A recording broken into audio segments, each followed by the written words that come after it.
네, 안녕하세요, 여러분. 네, 잘 지내고 계신가요? 네, 벌써 온라인 계약을 한 지도 일주일이라는 시간이 벌써 지났습니다. 이번 시간에도 자동차 기관의 개요에 대해서 쭉 같이 더 살펴볼 텐데요. 앞전 시간에 우리가 배워봤던 내용들이 좀 잘 기억이 나시나요?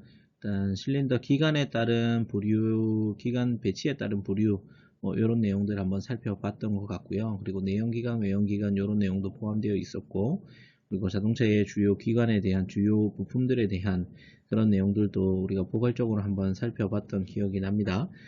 이번 시간에는 자동차 연력학적 사이클에 의한 기관의 부류에 대해서 살펴볼 텐데요. 연력학적 사이클 일단 이야기만 들어도 조금 난해한 내용이 될 수도 있겠구나 라는 생각들을 하실 수도 있는데 이번 시간에는 이렇게 온라인으로 듣다 보니까 집중력도 조금 떨어지기 때문에 좀 더 자세한 내용을 얘기하기보다는 조금 간단한 내용들을 설명하면서 내용들을 소개해 드리도록 하겠습니다.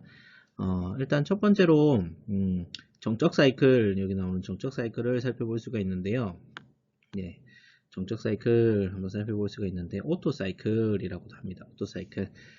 요걸 다른 말로 가솔린 기관이라고도 합니다. 저희가 연료 중에서 가솔린, 휘발유를 태우는 기관을 정적 사이클이라고 부르고 있고요. 이 정적 사이클에 해당하는 그래프는 지금 여기 보이시는 이 내용이라고 생각을 하시면 됩니다. 자, 1번에 해당하는 정적 사이클 내용을 담고 있는 그래프다. 이렇게 생각을 해주시면 되고요. 자, 요 내용입니다. 자, 이렇게 생각을 해주시면 되고, 자, 요 내용에 대해서 한번 포괄적으로 살펴볼 텐데, 여기서 보시면 좀 중요하게 생각해 주셔야 될 부분은, 가솔린 기관 및 가스 기관이다. 자, 가솔린 기관 및 가스 기관이 이 정적 사이클에 해당된다. 이렇게 조금 챙겨 보시고요. 그리고 사이클에서 두 개의 단열 과정과 두 개의 정적 과정으로 이루어진다. 이 내용들을 조금 주요하게 살펴보시면 될 것 같아요. 지금 이 그래프가 뭘 의미하는지 여러분들은 좀 이해하기 힘드실 수도 있는데요. 자, 일단은 저희가 얘기하는 세로축은 압력에 대한 얘기이고요. 그리고 가로축은 최적에 대한 이야기라고 생각을 해 주시면 됩니다. 최적에 대한 이야기인데요.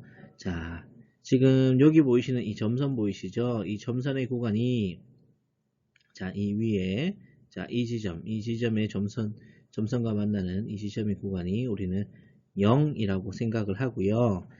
그리고 이 끝점을 우리가 1이라고 이야기를 한번 해보겠습니다.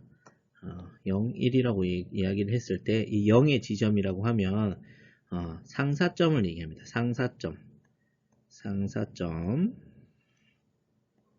피스톤이 가장 위에 있는 지점, 실린더 속에서 가장 위에 있는 지점을 이야기하고요. 그리고 1번을 우리가 하사점이라고 합니다. 하사점. 처음 얘기를 드렸다시피 이렇게 가로축은 최적에 해당하는 축이죠. 그래서 상사점에서 하사점으로 피스톤이 내려가게 되면 공간, 최적이 변한다. 이렇게 이해를 해 주셔도 됩니다. 그래서 0에서 1번으로 내려가는 구간은 1번으로 내려가는 구간은 하사점은 이제 상사점을 지울게요. 이 구간은 자, 피스톤이 하강하는 구간, 상사점에서 하사점으로 하강하는 구간이다. 이렇게 생각하시면 되고 그 하강이 이루어질 동안에 어떻게 해요? 새로운 공기가 연소를 시키기 위한 신기가 흡입되는 구간이다. 이렇게 생각하시면 돼요. 그래서 이 구간은 쭉 했을 때 흡입 구간 이렇게 생각을 하시면 됩니다.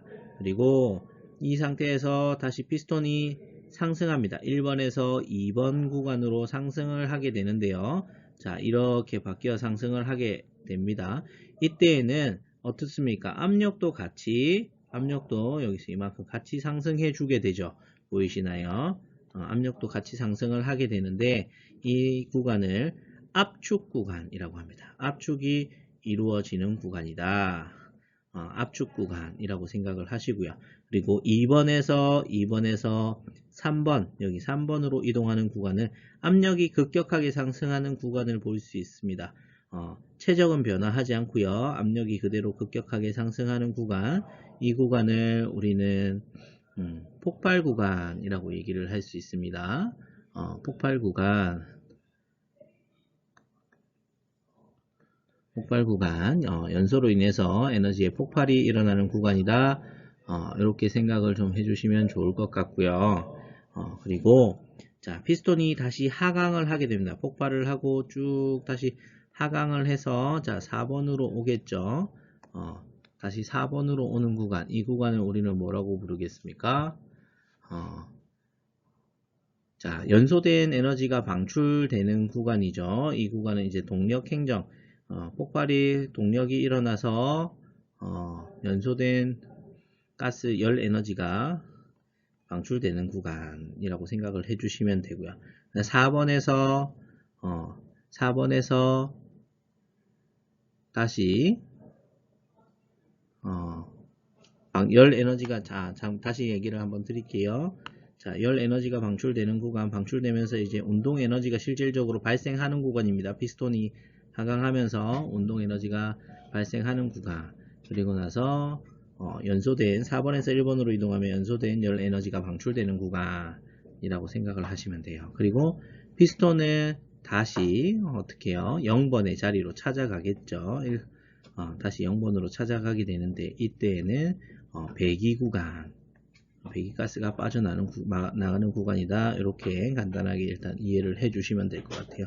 이게 정적 사이클에서의 우리가 PV 선도다 이렇게 살펴볼 수 있고요. 그리고 정압 사이클이라고 하는 게 있습니다. 정압 사이클 같은 경우에는 저속 디젤 기관이 정압 사이클에 해당되는 기관이다. 이렇게 생각을 해주시면 되고요. 두 개의 단일 과정과 한 개의 정압 과정 그리고 한 개의 정적 과정으로 이루어져 있습니다. 자, 이런 형태로 일단 구성이 되어 있다는 걸 살펴보시고 여기 보이시는 2번 그래프가 정압 그래프다 이렇게 생각을 해주시면 돼요. 정압 그래프 역시 이거는 피스톤의 움직임, 자, 흡입, 압축, 폭발, 배기 이런 형태로 움직이게 됩니다. 이런 구간들을 자, 흡입을 했습니다. 자, 압축을 하고요. 그리고 폭발을 하게 됩니다. 그리고 동력을 만들고요. 그리고 나서 다시 배출해주는, 배기해주는 이런 구간으로 구성이 된다는 거죠. 이 구간에 대해서 한번 선생님 간단하게 생략을 해서 이렇게 얘기를 했고요. 다음 우리 실제로 수업 시간에 만나서 좀 더 자세히 살펴보도록 하겠습니다. 자, 그리고 합성 사이클이라고 하는 게 있는데요. 사바테 사이클이라고도 부르고 이런 것들을 저희가 부를 때는 고속 디젤 기관이라고 부릅니다. 고속 디젤 기관, 고속 디젤 기관 여기 내용에도 담겨 있습니다. 살펴보시면 고속 디젤 기관이라고도 하고 기본 열 공급이 정적 및 정압 두 부분에서 이루어지는 사이클이다. 이렇게 생각을 해주시면 될 것 같습니다. 여기에서 정압, 정적, 정압 이렇게 이루어지는 사이클이다. 이렇게 생각을 해주시면 좋을 것 같아요. 그래서 이 내용에 대해서는 사실 우리가 얘기할 내용이 많습니다. 연력학적 내용을 담고 있어서 조금 복잡한 공식들도 있고요. 새로운 내용들 여러분들이 조금 난해하게 배우셔야 할 내용들이 조금 있는데 그 내용들은 학교에서 직접 만나서 지루하지 않게 재미있게 설명을 드리는 걸로 여기서 간단하게 이 강의는 줄이도록 하겠습니다. 자, 다음 페이지로 이동해 보도록 하겠습니다.